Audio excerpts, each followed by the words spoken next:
ده أحمد سعد، واعتقد معظمكم عارفينه، ولو ما صادفش انكم شفتوه قبل كده فهو مطرب بيتجوز ويطلق اكتر ما بيغني. زمانك بتقول وانت مالك يا استاذ، ما يتجوز ويطلق زي ما هو عايز، ده حلال ربنا، انت هتحرميه ولا ايه؟ ارد عليك واقولك وانا اقدر، انا بس الراجل صعبان عليا شويتين تلاتة كده، احسن تكون جوازاته لحست دماغه ولا حاجه، وهو موهبه جميله واحنا خايفين عليها وعايزين نحافظ عليها. ولاني عارفه بتحبوا الحكايات قد ايه، قلت بس اما اقعد قاعده لطيفه ظريفه معايا صاحبتي ونجيب ليكم تاريخ جوازات احمد سعد من طقطق لسلام عليكم. بص يا سيدي، احمد سعد اتجوز 4 مرات في حياته، واخرهم من علياء بسيوني مصممه الازياء، واللي طلقها عشان هو عايز كده، وهقول لكم قصتهم بعد شويه. المهم، احمد اي ست كانت بتتجوزه كانت ماشيه ورا مبدا I can fix him، بس هو كان متمسك بمبدا take care darling we can go on.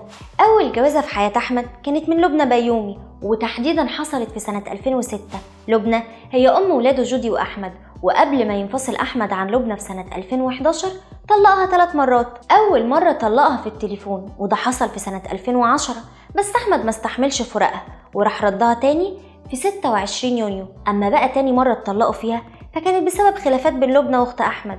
المره الثالثه بقى، واللي هتستعجب لما احكيها ليك، تم فيها الطلاق بشكل نهائي بعد ما اكتشفت لبنى العلاقه العاطفيه اللي بتربط صاحبتها ريم البارودي بجوزها احمد سعد. ايوه والله، ريم كانت صاحبه لبنى. طبعا ريم واحمد انكروا ده في البدايه، بس لبنى كانت متاكده، عشان كده لجأت للقضاء عشان تتخلص من خيانه جوزها وصاحبتها ليها، واللي امنتها على بيتها. وسبحان الله، بعد ما ريم قالت ان صاحبتها كدابه وان احمد سعد اخوها وبس، طلعت بنفسها مع ريهام سعيد تتكلم عن تضحياتها العظيمه مع احمد سعد، وانه كان مدمن، وهي وقفت جنبه لحد ما اتعالج، واعترفت انهم على علاقه ببعض من 10 سنين. لا وكمان كانوا متجوزين في السر، وطلقها برضه في السر، رغم اعتراف احمد انه ما اتجوزهاش غير 6 ايام بس. ويا عالم مين فيهم الصح. الجوازه التانيه في حياه احمد سعد، واللي وصفها بجوازة ال6 ايام يعني، حصلت لما احمد سعد اتعرف على ريم البارودي في سنة 2011، والكلام ده في كواليس مسلسل احنا الطلبة، واللي بسببها اتقربت ريم لمرات احمد الاولى، وبسبب قربها منها ارتبطت باحمد اكتر، وعلاقة الصداقة اللي بينهم اتحولت لحب كبير، وبسببها اتجوز احمد من ريم 6 ايام حسب كلامه في برنامج شيخ الحارة.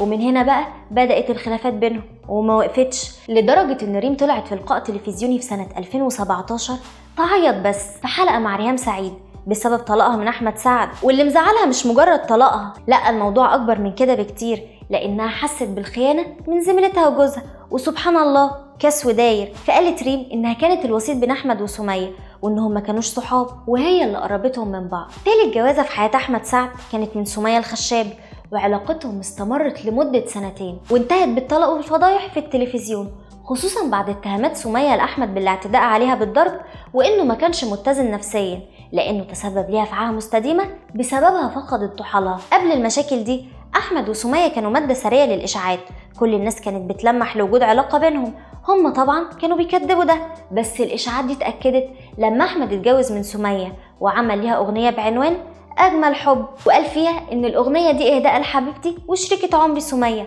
وبعد 18 شهر من الجواز أعلن أحمد انفصاله عن سمية الخشاب في خبر على صفحته الشخصية على فيسبوك، وانتهت علاقته. الجوازة الرابعة، ودي نقدر نعتبرها وش السعد عليه، اتجوز أحمد علياء بسيوني مصممة الأزياء، وبدأت علاقتهم بعد ما نشر أحمد بوست لعلياء بيقول فيه كل سنة وانتي طيبة يا حبيبتي. ومن هنا بقى إشاعات الارتباط طردتهم. أحمد نفاها في البداية، بس في الآخر اتجوزوا وأعلن ارتباطه بعلياء، وقدام الناس كلها كان باين تأثير علياء السحري على أحمد. أحمد بنفسه اعترف إنها حولته لشخص تاني عارف قيمة كل حاجة في حياته. عشان كده الناس كانت بتقول إن علياء هي ابتسامة القدر في حياة أحمد، بس أحمد شكله بياع كلام وهوائي من الآخر.